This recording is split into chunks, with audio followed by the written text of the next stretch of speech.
الله أكبر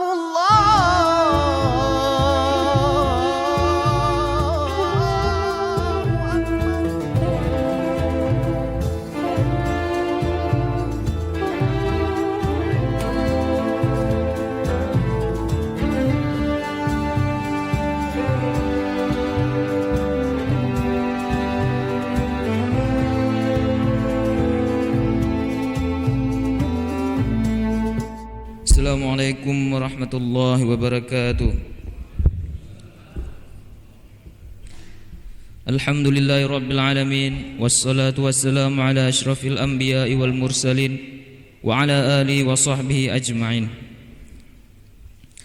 Sidang jamaah salat subuh yang dirahmati Allah, hasil tabungan masjid pada malam kemarin berjumlah Rp1.065.000, Rp1.065.000, sehingga total tabungan amal sampai malam ini berjumlah Rp12.050.000, Rp12.050.000. Adapun yang memberikan tausiah pada subuh yang berbahagia ini, Tengku Masrul Aidi LC.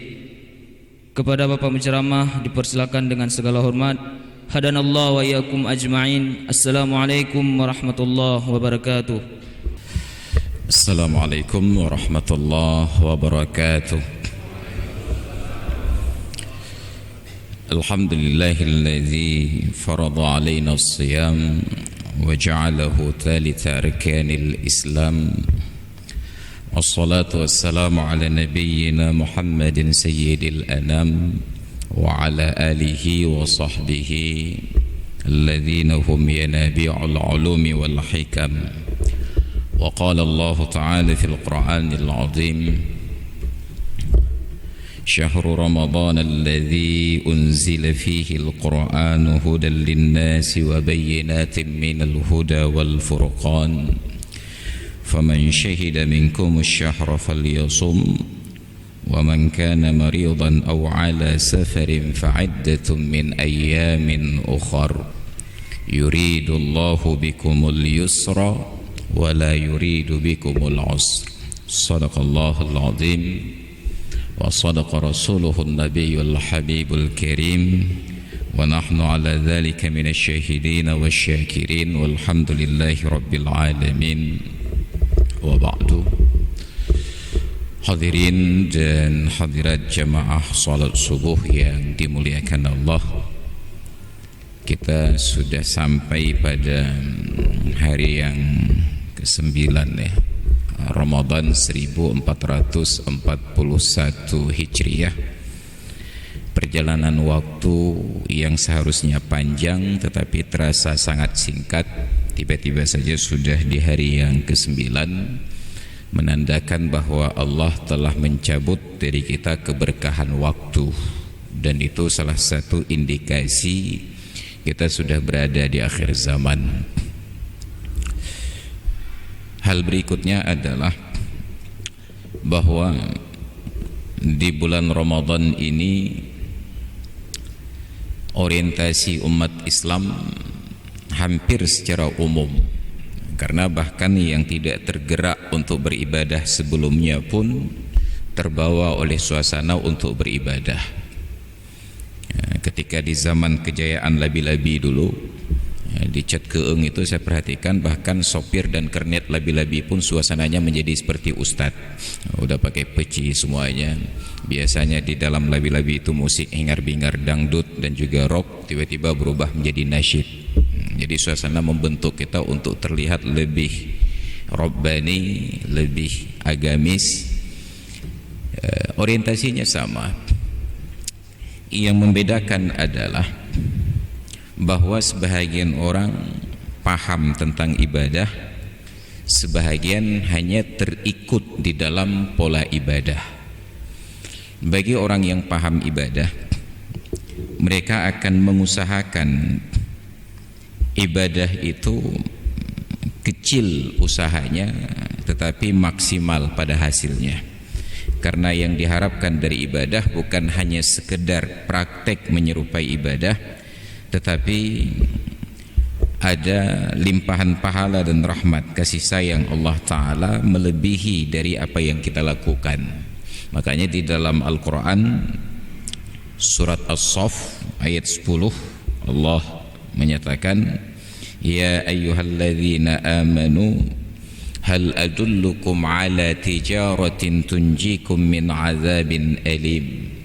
Wahai orang-orang yang beriman, sudikah kalian aku tunjukkan suatu perniagaan yang keuntungannya itu bukan bertambahnya kekayaan kalian, yang keuntungannya itu tidak menggendutkan rekening kalian, tetapi keuntungannya itu menyebabkan kalian selamat dari siksa yang pedih.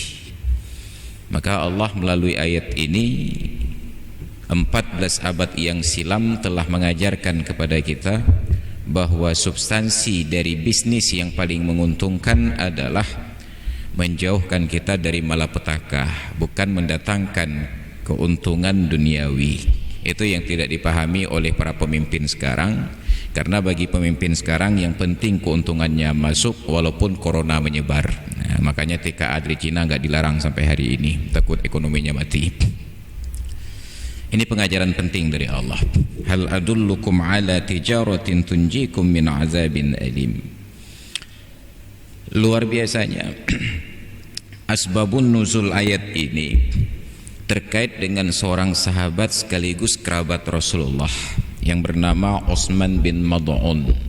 Beliau sebenarnya menjadi mbah marijannya Ka'bah, juru kunci yang memegang kunci Ka'bah.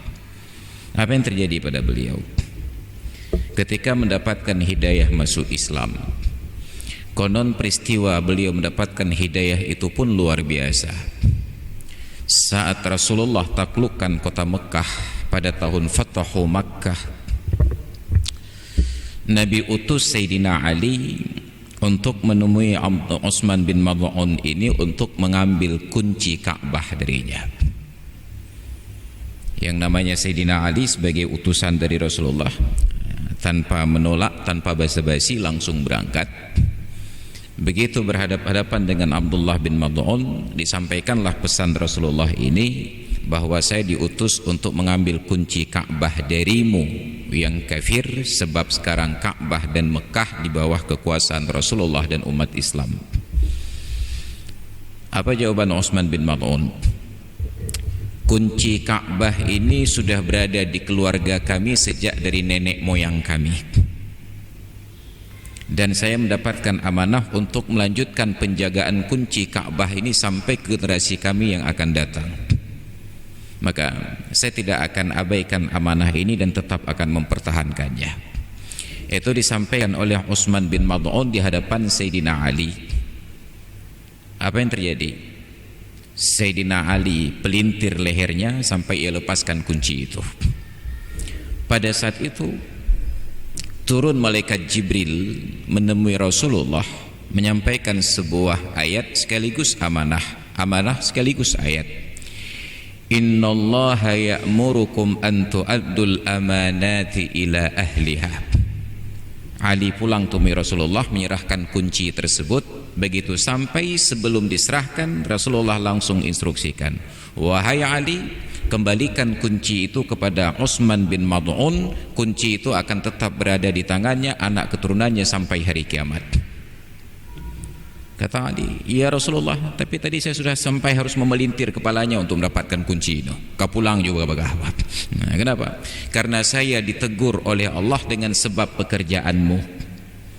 Allah menyuruh saya untuk menyerahkan amanah kepada pemilik-pemiliknya, dan kunci Ka'bah ini telah diamanahkan kepada Utsman bin Mad'un dan keturunannya sampai hari kiamat.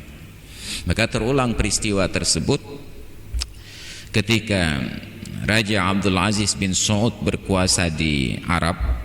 Sampai di saat itu Arab diubah namanya menjadi Arab As-Saudiyah, Al-Arabiyah As-Saudiyah, Kerajaan Arab Bani Saud. Raja Abdul Aziz naik mobil dari Riyadh menuju Mekah melaksanakan umrah, lalu berkeinginan agar kunci Ka'bah diserahkan kepada keluarga kerajaan. datanglah ulama-ulama Mekah menceritakan peristiwa antara Rasulullah, Sayyidina Ali dan Utsman bin Mad'un ini. Wahai Tuan Raja, jangankan Anda, bahkan Rasulullah pun harus mengembalikan kunci ini kepada mereka.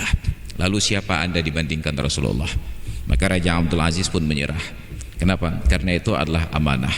Makanya raja-raja Arab itu terkenal amanah sampai sekarang. Harta wakaf umat Islam bukannya hilang, bukannya berkurang, malah bertambah. Beda dengan yang di Aceh, yang jangankan bertambah, jangankan berkurang, bahkan hilang. Maka banyak harta-harta wakaf yang tidak lagi terdata sekarang ini, karena memang kita mempunyai rasa memiliki yang sangat tinggi. Apa yang terjadi dalam kasus ayat tadi? Ketika Allah perintahkan, ketika suatu hari Utsman bin Mad'un ini bertemu dengan Rasulullah, beliau katakan, "Ya Rasulullah, lau adzinta li, jika engkau perkenankan untukku, fatallaqtu Khawlah, maka saya akan ceraikan istri saya Khawlah." Tidak ada sebab, hanya keinginan saja. Kalau engkau izinkan ya Rasulullah, saya akan ceraikan istri saya Khawlah. Wa tarahabtu wa ikhtasaitu, saya akan hidup seperti rahib, menjomblo seumur hidup. Wa ikhtasaitu, dan saya akan mengkebiri diri saya sendiri. Wa haramtul luhumah, dan saya akan haramkan makan daging. Wala anamul laila wala uftirun nahara, saya tidak akan tidur lagi di waktu malam, akan bertahajud saja, dan saya tidak akan berbuka lagi sepanjang siang, berpuasa abadan selama-lamanya. Kalaulah kita dalam posisi Rasulullah, sungguh sangat berbahagia. Artinya dakwah itu sudah berhasil masuk, menancap jauh ke dalam lubuk hati, sehingga objek dakwah itu bukan lagi sebatas melaksanakan sebatas yang diajak, tetapi lebih dari itu. Apa yang terjadi?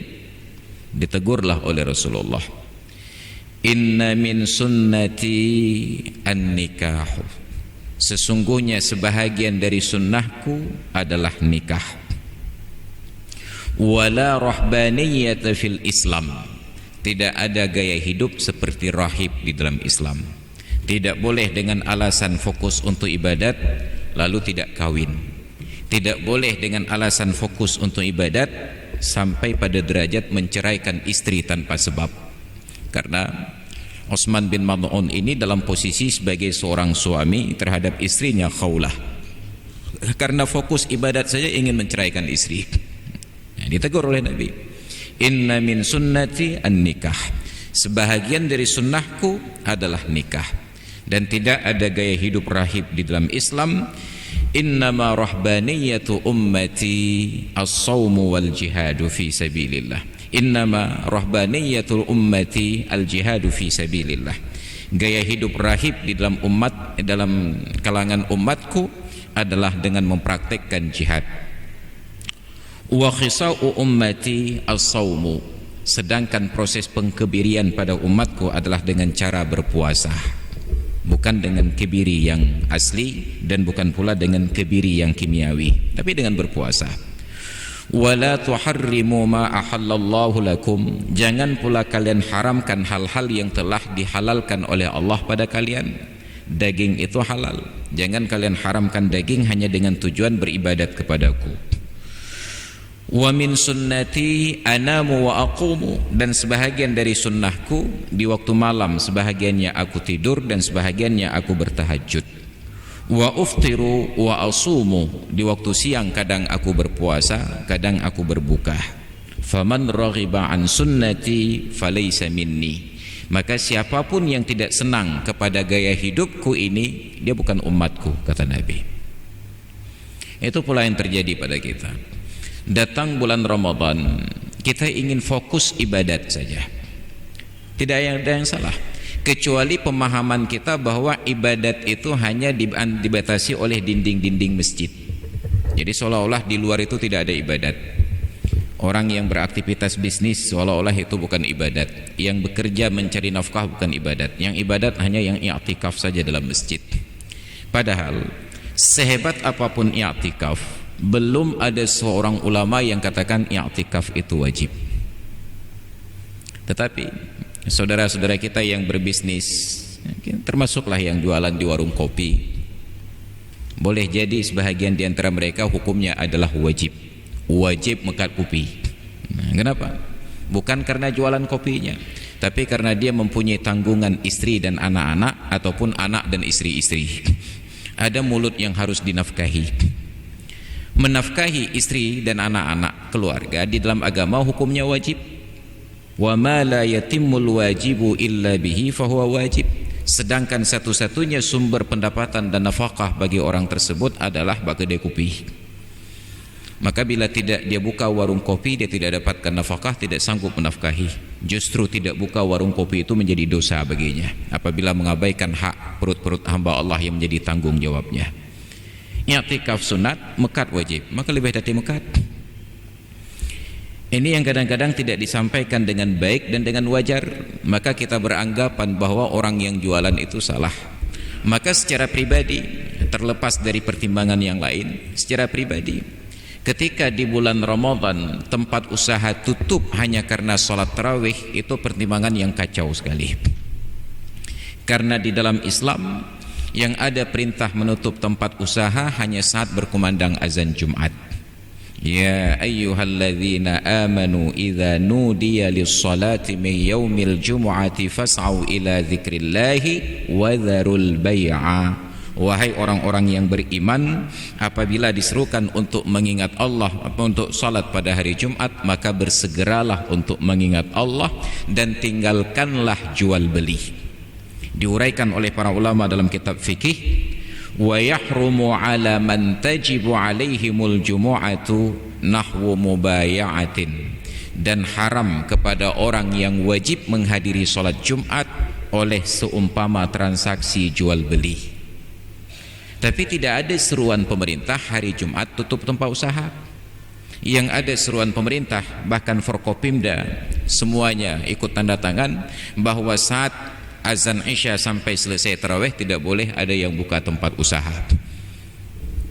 Secara syariat ini keliru, walaupun secara praktek kita setuju. Tapi melarang itu menjadi masalah. Kenapa? Karena kita memandang bahwa ibadah itu hanya sholat tarawih. Padahal di dalam Islam sehebat apapun sholat tarawih, belum ada seorang ulama yang katakan wajib. Tapi tentang jualan tadi berbisnis, sebahagiannya adalah menjadi wajib. Ini kalkulasinya.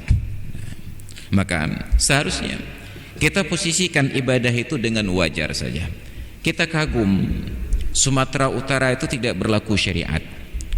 Dalam kondisi normal, mal-mal, department store di Sumatera Utara itu besar-besar sekali. Di Aceh ini hanya miniaturnya saja, Hermes Mall dengan Suzuya Mall. Itu hanya satu sudut dari mall yang ada di Sumatera Utara. Tapi di bulan Ramadan semua buka. Luar biasanya masjid-masjid mereka tetap penuh dengan jemaah tarawih. Di Aceh yang berlaku syariat Islam, pemerintah harus turun tangan untuk menutup tempat usaha, barulah masjid terisi. Kalau ada satu saja mall yang buka, masjid kosong. Enggak perlu mall, ada satu warung kopi saja yang buka, masjid kosong. Kenapa? Karena ibadah kita ini ibadah yang dikondisikan, bukan ibadah yang didorong oleh keinginan dari dalam. Maka seharusnya kita merasa malu dengan orang-orang yang di Sumatera Utara. Mulai dari penampilan masjid mereka yang bersih. Sempat beberapa kali sebelum subuh sudah sampai ke Sumatera Utara jalur darat, kita transit di masjid-masjid yang terdekat di pinggir jalan. Ternyata sebelum kumandang azan subuh, petugas kebersihannya sampai tempat parkir mobil itu pun disiram dan dicuci. Makanya di Sumatera Utara kita mencari kakus itu harus membuka mulut untuk bertanya. Tapi di Aceh singgah di masjid mencari kakus tidak perlu buka mulut, cukup buka hidung saja. Kita akan dibimbing kemana arahnya. Nah, kenapa? Karena aromanya itu dari jauh sudah tercium. Ini anomali. Kita yang mengaku bersyariat, ternyata ibadah kita itu harus dikondisikan. Kalaulah bukan instruksi pemerintah untuk menutup tempat usaha, sungguh pada saat sholat tarawih dari jemaah yang ada sekarang tinggal setengahnya saja, karena yang lain lebih betah nongkrong di warung kopi daripada beribadah. Ini yang terjadi. Ada banyak anomali di negeri kita. Maka ibadah itu bukan karena semangat yang tinggi, tetapi harus dibarengi dengan ilmu yang memadai. Maka ketika Rasulullah tegur demikian rupa, Utsman bertanya, wallahi lawadattu ya Nabi Allah, demi Allah saya berharap wahai Nabi Allah, ayyut tijarati ahabbu ilallahi fa'attajiru bihi. Transaksi seperti apa yang paling disenangi oleh Allah Ta'ala, perniagaan seperti apa yang paling disukai oleh Allah Ta'ala. Itu pertanyaan dari Utsman bin Maz'un. Maka turunlah ayat tadi, ya ayyuhalladzina amanu hal adullukum ala tijaratin tunjikum min azabin alim tu'minuna billahi wa rasulihi wa tujahiduna fi sabilillahi bi amwalikum wa anfusikum, sampai seterusnya. Perniagaan yang paling disenangi oleh Allah adalah transaksi ibadat keimanan. Engkau beriman kepada Allah dan Rasulnya, dan engkau berjihad di jalan Allah. Wa tujahiduna fi sabilillah bi amwalikum, dengan harta kalian, wa anfusikum. Seharusnya jihad itu lebih dahulu mengorbankan harta, baru disebut jiwa. Tetapi ayat ini mendahulukan harta, baru kemudian jiwa. Kenapa? Karena bahasa yang dipakai ada musyakalah. Disebut tentang bisnis, maka orientasinya adalah harta. Padahal ada bisnis yang lebih tinggi lagi, yaitu mempertaruhkan nyawa. Maka sahabat di masa lalu, rata-rata mereka berjihad di jalan Allah dengan mempertaruhkan nyawa. Sangat sedikit yang mempertaruhkan harta. Kenapa? Karena mereka tidak punya harta. Tapi yang punya harta mempertaruhkan semuanya. Maka tercatat ada Abdurrahman bin Auf, yang beliau ini pertaruhkan semua hartanya, tapi karena dicatat oleh Allah sebagai seorang yang kaya, tetap sampai akhir hayat, walaupun beliau tinggalkan bisnis, harta beliau tidak pernah berkurang sampai meninggal dunia. Ini dicatat dalam sejarah. Maka hari ini ketika kita berfikir untuk ibadat, bulan Ramadan berkisar antara 29 sampai 30 hari. Kalaupun kita jalani ibadah puasa, paling-paling pahalanya terbatas 29 sampai 30 hari. Tapi orang yang bijak merasa rugi apabila Ramadan hanya dapat pahala 29 sampai 30 hari. Mereka ingin mendapatkan pahala lebih. Maka diajarkan oleh Nabi, man aftara sa'iman falahu ajruhu min ghairi ay yanqusa min ajri fa'ilihi syai'an. Barang siapa yang memberi makan berbuka kepada orang yang puasa, maka ia dapatkan pahala puasa orang tersebut tanpa mengurangi hak pahala orang yang melakukannya sama sekali. Karena sahabat banyak yang miskin, mereka bertanya, ya Rasulullah, laisa kulluna yutiqu dzalik. Tidak semua kami mampu memberi makan orang yang berbuka. Kata Nabi, tidak harus dengan makan malam, cukup dengan sebutir kurma atau seteguk air. Tidakkah kalian sanggup melakukannya? Makanya di Arab itu standar minimal berbuka puasa, mereka berlomba-lomba membawa bekal berbuka ketika dalam perjalanan. Siapa tahu ketika jatuh tempo jadwal berbuka mereka dalam perjalanan, mereka akan berikan kurma kepada orang yang tidak membawa bekal.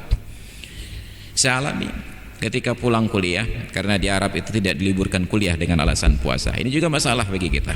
Dengan alasan Ramadan kita liburkan pembelajaran dan pendidikan, tujuannya untuk fokus salat tarawih. Padahal sehebat apapun salat tarawih masih kalah dengan program pendidikan belajar dan mengajar. Karena duduk sejenak dalam majelis ilmu lebih baik daripada salat sunat 1000 rakaat. Padahal salat tarawih maksimal hanya 20 rakaat ataupun 36 rakaat yang di Madinah.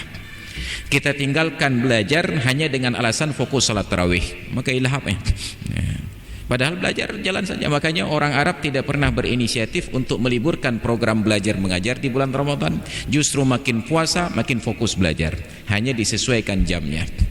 Yang biasanya pulang jam 5 menjadi pulang jam 3. Kadang-kadang kami telat, kemalaman di jalan maghrib. Dalam angkutan tersebut semacam L300 di tempat kita, pakai mobil Toyota Hiace. Menjelang sirine di sana berbunyi bom. Itu rata-rata yang perempuan dalam perjalanan sudah masukkan tangannya ke dalam tas. Rupanya mereka sudah bekali diri di dalam tas itu dengan beberapa paket kurma dibungkus plastik 3-7 biji. Apa tujuannya? Begitu sirine berbunyi mereka saling mendahului untuk memberikan kepada orang yang tidak bawa bekal. Kenapa? Berharap mendapatkan pahala puasa ini. Makanya di bulan Ramadan seharusnya dalam kondisi sulit seperti ini, berkembangnya wabah virus corona, ada banyak saudara-saudara kita yang dihimpit oleh kemiskinan yang luar biasa yang tidak terbayangkan sebelumnya.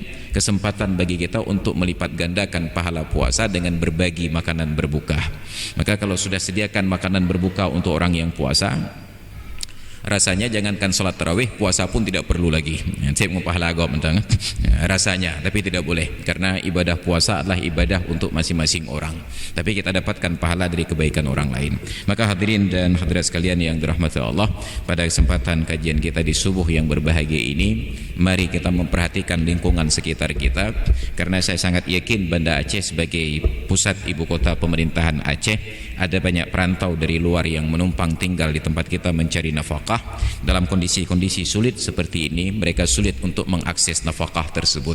Mari kita berbagi, karena tidak sempurna keimanan seorang mukmin apabila dia tidur malam dalam keadaan kenyang, sedangkan saudara tetangga-tetangganya dalam keadaan lapar. Maka mudah-mudahan kepedulian kita tersebut menjadikan kita sebagai umat Islam yang rahmatan lil alamin. Hadirin dan hadirat sekalian yang dirahmati Allah, demikian barangkali sebatas untuk kajian kita di pagi hari yang berbahagia ini. Mudah-mudahan kita dirahmati Allah, menjadi ilmu yang bermanfaat dan dapat kita amalkan dalam keseharian. Amin ya rabbal alamin. Terima kasih atas perhatian dan mohon maaf atas segala kekurangan. Hadanallahu wa ikum ajma'in. Assalamualaikum warahmatullahi wabarakatuh.